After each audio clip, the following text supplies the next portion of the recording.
Welcome to the Observe Day podcast, the show where we celebrate the days that matter. From holidays to meaningful observances, we bring you inspiring conversations, stories, and ideas to make each day count. Whether it's raising awareness, learning something new, or simply sparking joy, this is your space to explore the calendar in a whole new way. I'm your host, Wisdom Okonkwo, and I'm excited to share today's observance with you. Let's dive in. Episode of Observe Day, we're exploring National Friendship Day, not through picture perfect brunches or social media shout outs, but through something deeper. Our guest is Linda Grizely, knows that the hardest friendship you ever build is the one with yourself. She's a personal finance expert, speaker, and creator of the Me Money Method, a mindset first approach to money that's really about trusting yourself again. After being a single mom at 16, navigating scarcity, rebuilding her life post divorce, and redefining what it means to be responsible, Linda learned that financial awareness isn't about the math, it's about the meaning you attach to it. Today, she helps women move from guilt to clarity, from people pleasing to power, teaching them that the same self-abandonment that drains your bank account is the one that empties your heart. So today on National Friendship Day, we're asking, what if the truest form of friendship is learning to have your own back in money, in life, and in love? Welcome to the podcast, Linda. Thanks so much for having me, Wisdom. Yeah. Looking forward to this conversation. Yeah.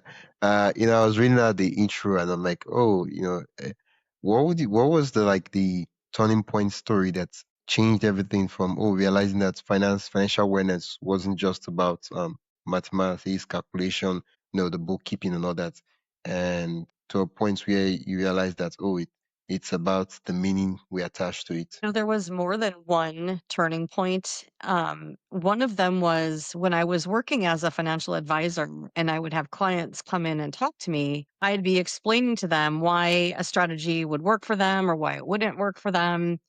And I could see it by putting it all together, Yeah. but trying to convince them one way or another about it was the hard part because they had so many internal beliefs of things that other people had told them or things that they've read or just things that they just believed, even if it wasn't what was right for them. And so that was my first idea to the fact that there's a lot more to finance than just the numbers. There's so much psychology that goes behind it, and so that was one way. The other way was uncovering my own ideas about money and how I interact with money and how my husband interacts with money and how we work together with that. So, learning through all of that is how I kind of connected the whole idea of money personality and money stories and money thoughts into how they all interact with each other. Wow. You say the meaning they attach to it.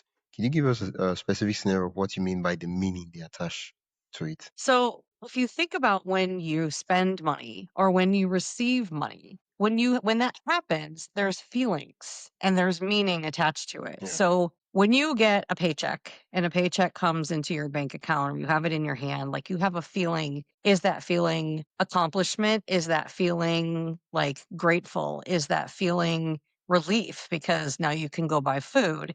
Is it what are you feeling and what meaning are you attaching to that? Is it making you feel successful? So, and then when money's going out of your bank account, right? When you're spending money, when you're buying food, are you grateful that you're buying food? Or are you just worried about, okay, this is all the money I have. And now I'm going back into scarcity and I'm just being more afraid of what's next?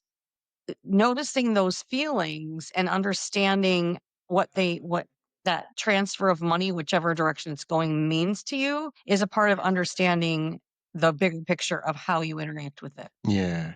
At first when I was thinking of the concept of the idea of I wanted us to take this episode to in terms of the conversation, and it occurred to me that wait, we should. I mean, we're always talking about friends, relationship, husband, kids, children, best friends, and all that, but we don't really talk about ourselves, right? And one of the things I've noticed from my own share of different relationships I've had across different people from all walks of life is that I realized that the level at which people respect themselves is how they communicate, and that's how they respect you. So if you're chatting with someone who doesn't respect themselves, it's obvious. You just see it, the way they talk, the way and all that. Same thing with money. If you're chatting with someone who doesn't respect, treat, know how to handle money, same thing. It carries on to even conversation, partnerships, business, and all that. And so now that we're talking about ourselves, and I'm like, wow, uh, I want us to anchor on the statement you always make that you can't build a life you love on a budget you hate. Yeah. You can't live a life you love on a budget you hate because if you're hating the way you're spending your money and you're feeling guilty all the time, that's not going to be a life that you love. You're just going to be always worried about money. Hmm. You can't build a life you love on a budget you hate. Yeah. Huh. So the idea behind it is that you figure out what your money personality is and you lean into your money personality instead of trying to work against it. So if you're a person that spends money, you understand that you like to spend money and that's okay. That's not bad. You just have to put a framework around it and you have intention to it so that you're spending money in better ways and you're making better choices. It doesn't mean that you need to stop spending money and that you're a bad person. There is also savers that save too much and don't spend enough on themselves. You know, they don't enjoy their life now because they're so worried about the future. And those people also need to understand that that's part of their personality and part of who they are and give themselves some compassion and also permission to spend some money now. Yeah. So there's just different ways to look at it based on who you are as a person, because you can't live a life you love on a budget you hate. And if it's working against you, then that's not going to be good. Yeah. We're talking about money, and there is uh, there's a concept I'd love for you to explain for us, right? And that is, what does it mean for someone to be financially responsible? So I think there's a couple of different ways to be financially responsible. I mean, the main idea is to live within your means. Don't spend more than you bring in, right?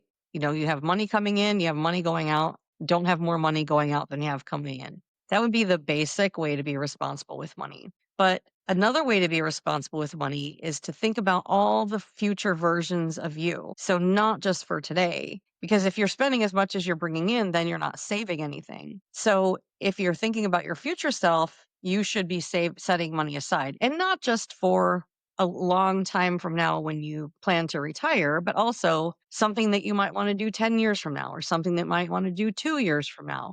But making sure that you're setting aside things for that future person and especially an emergency fund, making sure that if something happens that you have some money to take care of yourself if in the meantime if you're out of work or if whatever happens. So just thinking about all those different versions of yourself in the future and making sure that you're taking care of that person as well as yourself now. And that person usually seems like a stranger to the current person, right? They don't know who that person is. So it helps if you can visualize who you want that person to be in the future.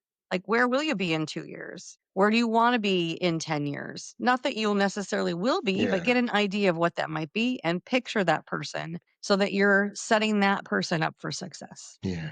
Wow. And you, thank you so much for clarifying what it means to be financially responsible. For me, I'm curious about your own story on when you realized that being responsible was costing you more emotionally than financially. Yeah. So, well, this goes back to a couple of different things. Okay. So, number one, I was responsible with money from a very young age. I like you said in my intro, I was a teen mom and single teen mother. And so I was balancing my checkbook and filing my taxes before I was even old enough to vote, right? Yeah. So in the United States, like you got to be 18 to vote. So I wasn't 18 yet. And then I was doing a lot of the right things. I was living within my means. So I wasn't creating credit card debt or going into debt.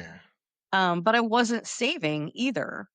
And so then in the beginning, I probably couldn't save because I didn't have enough money coming in to be able to save. But then there's what's called lifestyle creep. So as you get an increase in wages, you get a raise at work, you get a promotion at work, you get a different job. It's easy to just get your lifestyle to creep so that you're still just spending whatever you're bringing in and still not saving because you just get conditioned to that sort of lifestyle. And so I think that's the part where I was being responsible with money, but I wasn't being good with money Hmm. because I wasn't saving and I wasn't watching for that lifestyle creep. But I was never really taught about that.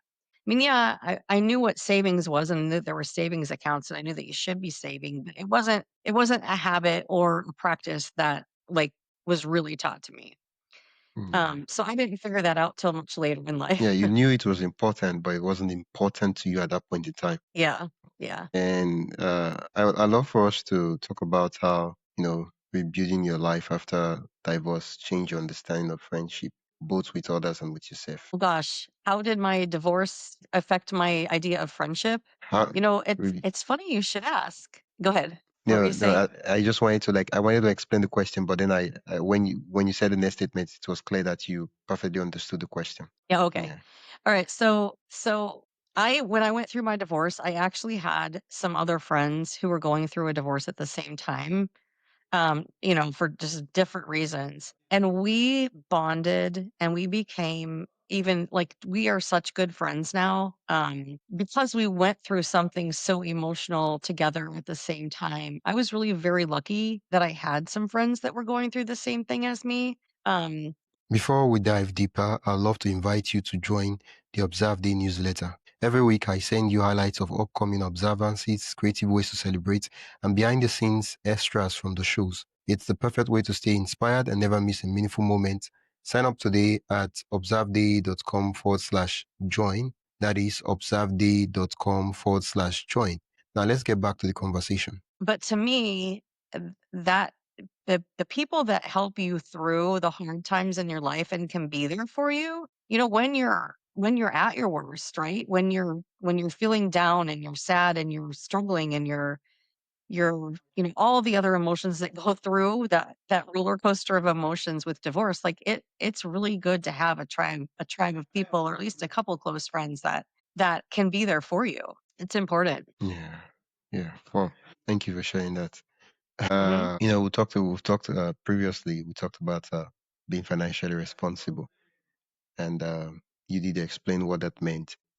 You talked about you realizing that being responsible with money was costing you more emotionally than financially. For me, I want us to, while we're unpacking the series of aha moments you had, I want us to go to the next aha moment you had. And that was, when did you first learn that money, right? Your money could be a mirror showing you how much or how little you trusted yourself. My husband on a budget because I take care of the finances in our household, and I didn't think he realized how much money he was spending. So the budget that I put him on was not meant to be restrictive. It was meant to just open his eyes to see like what he was actually spending, like how much money was actually going out. So I gave him a certain amount of money that he could spend on himself.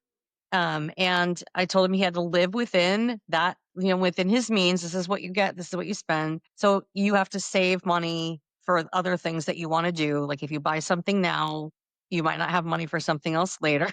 It's basically like budgeting 101 Yeah, or like money 101. And, we're not young. And we got used to just spending money on whatever we wanted. So I was concerned that it was gonna feel restrictive for him and that he was gonna feel like I was controlling him, when really the idea was just to get him to see what he was actually spending. And it actually became, mind-blowing for him because he just started making better choices with his money. So, he wasn't just buying whatever he wanted, he would just make a choice and be like, "I don't really need that," or "I don't really want that," and then he wouldn't buy it, whereas before he would have just bought it.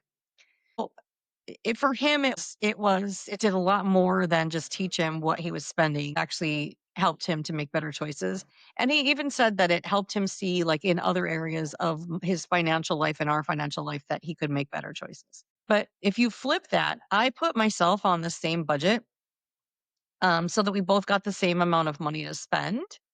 And for me, it was just as equally, mind awakening for me, but for a different reason, because I was the one who always felt guilty when I spent money on myself. Every time I would spend money on myself or buy something for myself, I would think, I shouldn't be spending this money. I should be saving it. I should be putting it in, retirement fund or a savings account or emergency fund, whatever it was, or it should be going towards this. And I always just felt guilty.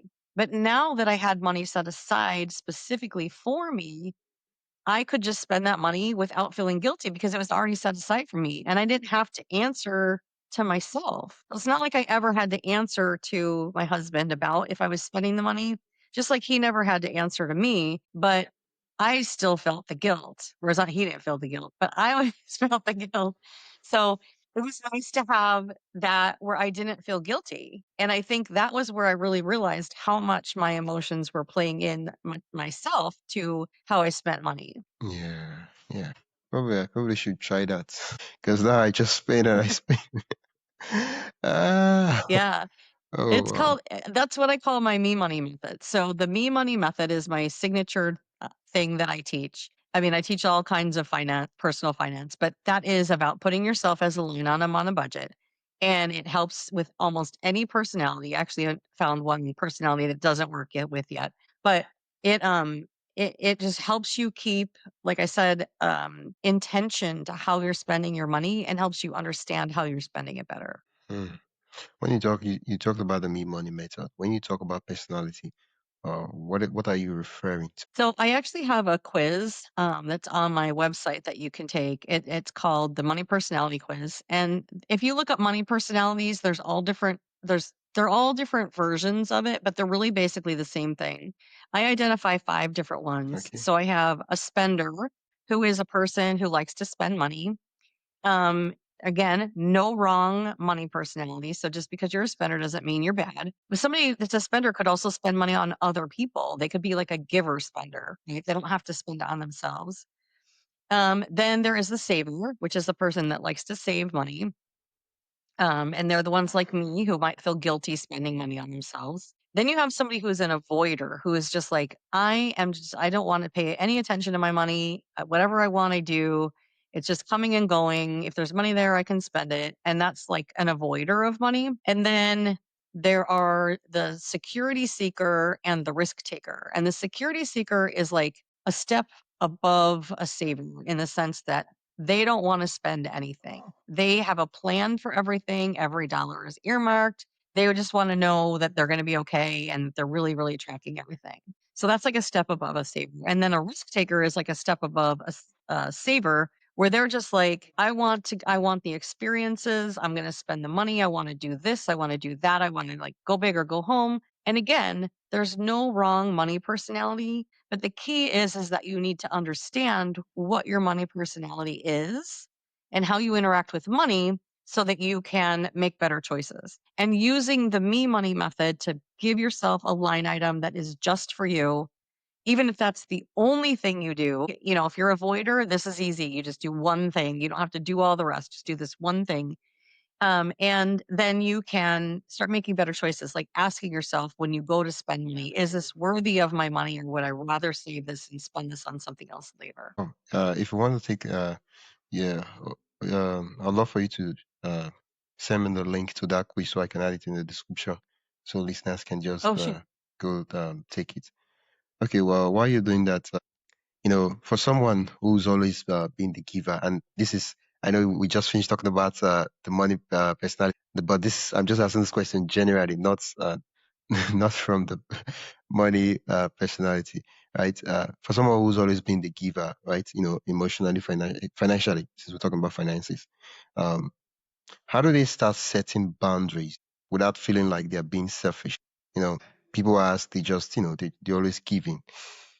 How do they set boundaries so it doesn't, so you understand what I'm saying? Yeah, I do. And that goes back to having maybe having a set amount and just saying, this is what I have to give. Instead of Hmm. just being like this open, flowing money just going, you know what I mean? Maybe just saying like, "This is how much I can give," and setting aside your giving account, right? Just like you set aside a me money account, you can set aside a giving account and say, "This is what I have to give." And, then you have to make your choice, like, am I giving to this person or this cause or that cause or where is that going? And where is the best place for me to spend that right now?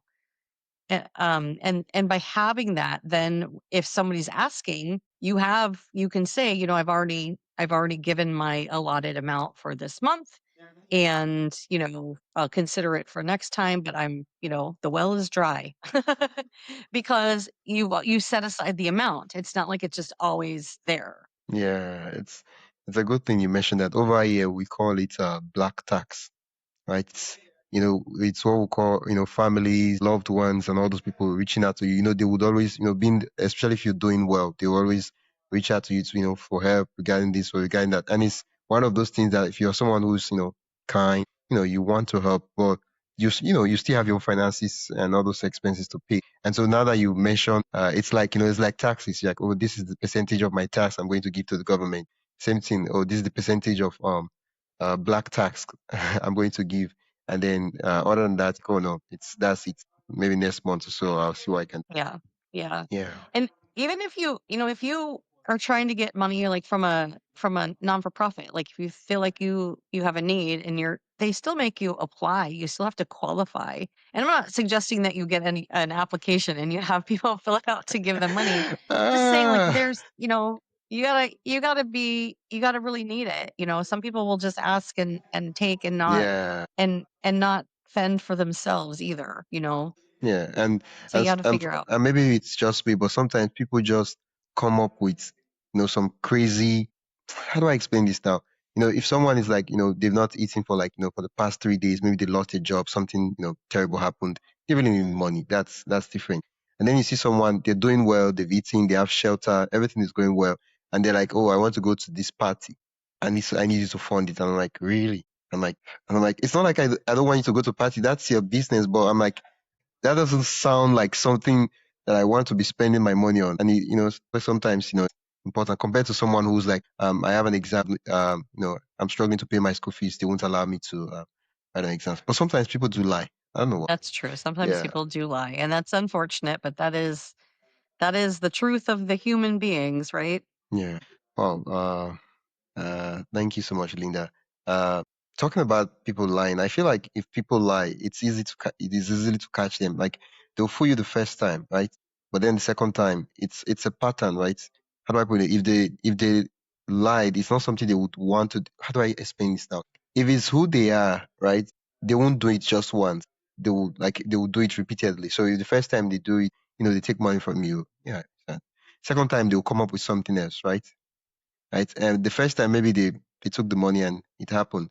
But the second time you're like, nah, nah, not today. Yeah. Yeah. Well, and I think that, whenever somebody lies or they steal, once they've done it and once you know that they've done it, it's really hard to trust them too Uh, because, the trust is gone. yeah, yeah, yeah. And most times people confuse being uh, uh, trusting, not trusting someone that's not forgiving them. Like people that should be trusted. I believe that people that should be trusted are people that are trustworthy. So if someone is not trustworthy, right, he shouldn't be trusted, right? Even if they still like, yeah, I forgive you. I don't have anything regarding that, but I'm not going to trust you with money. Yeah. Oh, thank you for bringing that up. Wow. Um, Mhm. I do have a set of lightning round questions I prepared, and I would go Okay. through them. You ready? Sure. What's a friendship money red flag you wish you'd spotted earlier? Ooh, I think that it's I have two things come to mind. One is never loan a friend money. Hmm. If they need money and you're loaning it to them, you better just assume that you're giving it to them. Dash. If you can't dash. If they do happen to pay you back, that's wonderful, but don't loan it with the Uh, expectation of getting it back. wow, I thought I was the only one. It's as though this is the same like lessons learned. I had to write it to myself. Notes to self. Do not like if you are like if it's not dashable money. I don't know if that's a word, but if it's not money you can afford to dash, don't give it out. Yeah. Yeah. Wow. Okay. Thank you Yeah. for bringing that up. What's one money lesson that also turned into a life lesson for you? Oh goodness. I think the the value of compound interest because Hmm. saving when you're younger builds, but it also builds the compound interest in your relationships. Like what you put into your relationships, friends or otherwise, is what you get back out. And so I think that compound interest works in relationships as well. Yeah. What's one responsible decision that actually wasn't right for you? Quote unquote responsible in air quote. Oh goodness. The first thing that pops into my mind is taking a higher paying job that did not work out. Wait, I'm excited. I know we That didn't was like not Iran, but this story is juicy. yeah, Uh, taking a higher paying job that seemed like perfect on paper, but ended up not being. But really, there was no way to know that there was no way to know that upfront. what about it was um what about it was wrong? Just the culture that I was in Oh, wasn't a good fit for me. okay, and yeah, that's true. Yeah, it's really Yeah, hard to tell because everything on paper is like, oh yeah, we're proud this, except when yeah, makes sense. yeah, Yeah. Except maybe you've spoken to someone that worked there before, then you can maybe get a glimpse of that. Even there, it's still kind of hard to tell, except you're honest and truthful. Um, yeah. if your younger self could hear you now, what would she be proud? Bold steps that I've made. I've made some pretty bold decisions and just, went for it and have succeeded at it. So I would say that Yeah, well, and then the last question is fill in the blank. Real friendship begins when. real friendship begins when two people trust each other enough to share private thoughts. Okay, yeah. Thank you so much, Linda. Thank you so much for accepting my invitation to be on the podcast. It's been such a relaxed conversation, and I did learn a lot from the meme money method. You talked about a quiz. Where can listeners connect and also learn more about the work you Yeah, they can go to my website, which is lindagriz.com, LINDAGRIZ.com. And then on the resources page is where they can find the quiz, do? Yeah, well, along with some other things that they can download and take advantage of. yeah, well, thank you so much. I'll put the links mentioned in the description, so listeners can click and go directly to the site. Thank you so much, Lynn. Thank you so much for having me, Wisdom. Yeah. That's it for today's episode of the Observe Day podcast. Thank you for spending your time with us as we explore today's observance. If you enjoyed this episode, be sure to subscribe wherever you listen to podcasts and share it with a friend who'd love to celebrate life's special days too. Don't forget to join the newsletter at observeday.com/join for more observance stories, tips, and updates. Until next time, keep finding meaning in every day.